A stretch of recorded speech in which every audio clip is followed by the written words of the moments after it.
UDF സർക്കാരിന്റെ ആദ്യ കടമെടുക്കൽ. പൊതുവിപണിയിൽ നിന്ന് 1800 കോടി രൂപ കടമെടുക്കാനൊരുങ്ങി കേരള സർക്കാർ.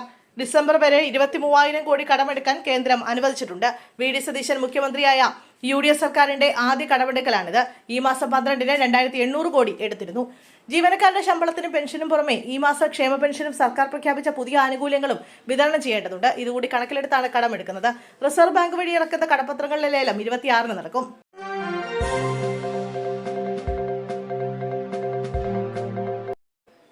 മോഡലിംഗിന്റെ മറവിലെ സെക്സ് റാക്കറ്റ് നിയന്ത്രിച്ചത് മാവേലിക്കര സ്വദേശി.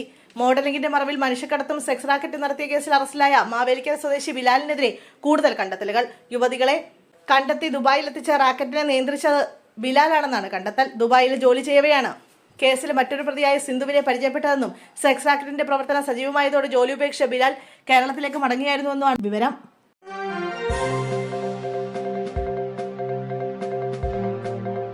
ഇന്ധന വിതരണത്തിൽ അപ്രഖ്യാപിത നിയന്ത്രണവുമായി ഹിന്ദുസ്ഥാൻ പെട്രോളിയം. ക്രൂഡ് ഓയിൽ വില വർദ്ധിച്ചതിന്റെ പശ്ചാത്തലത്തിൽ അപ്രഖ്യാപിത ഇന്ധന വിതരണ നിയന്ത്രണവുമായി ഹിന്ദുസ്ഥാൻ പെട്രോളിയം കോർപ്പറേഷൻ. കോഴിക്കോടുള്ള ഹിന്ദുസ്ഥാൻ പെട്രോളിയം ഡീലർമാരാണ് പ്രതിസന്ധി നേരിടുന്നതെന്ന് പെട്രോളിയം ഡീലേഴ്സ് അസോസിയേഷൻ ജില്ലാ കമ്മിറ്റി പറയുന്നു. പണം നേരത്തെ അടച്ചിട്ടും ഇന്ധനം ലഭിക്കാതായതോടെ പല HP പമ്പുകളും അടച്ചിടേണ്ടി വരുന്നുണ്ട്. സംഭവത്തിൽ ജില്ലാ കളക്ടർക്ക് അപേക്ഷ നൽകിയിരിക്കുകയാണ് സംഘടന.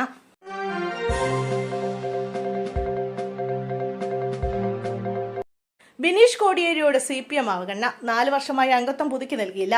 അംഗത്വം പുതുക്കണമെന്ന തിരുവനന്തപുരം ജില്ലാ കമ്മിറ്റിയുടെ ആവശ്യം സംസ്ഥാന നേതൃത്വം തള്ളുകയായിരുന്നു. ലഹരി കേസിൽ പ്രതിയായതോടെയാണ് അംഗത്വം റദ്ദാക്കിയിരിക്കുന്നത്.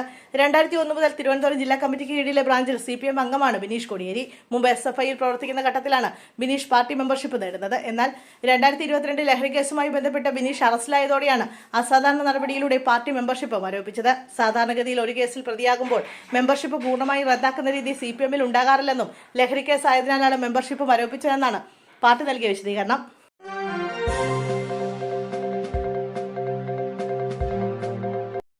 ഇന്നും മഴ തുടരും. സംസ്ഥാനത്ത് ഇന്നും ഒറ്റപ്പെട്ട നേരിയ മഴയ്ക്ക് സാധ്യത. ആലപ്പുഴ, കോട്ടയം ജില്ലകളിൽ അടുത്ത 3 മണിക്കൂറിൽ ഓറഞ്ച് അലർട്ട് പ്രഖ്യാപിച്ചു. മണിക്കൂറിൽ 50 കിലോമീറ്റർ വരെ വേഗതയിൽ ശക്തമായ കാറ്റിന് സാധ്യതയുണ്ടെന്ന് കേന്ദ്ര കാലാവസ്ഥാ വകുപ്പ് അറിയിച്ചു. ഞായർ, തിങ്കൾ ദിവസങ്ങളിൽ ആലപ്പുഴ, എറണാകുളം, ഇടുക്കി, തൃശൂർ ജില്ലകളിൽ യെല്ലോ അലർട്ട് പ്രഖ്യാപിച്ചിട്ടുണ്ട്.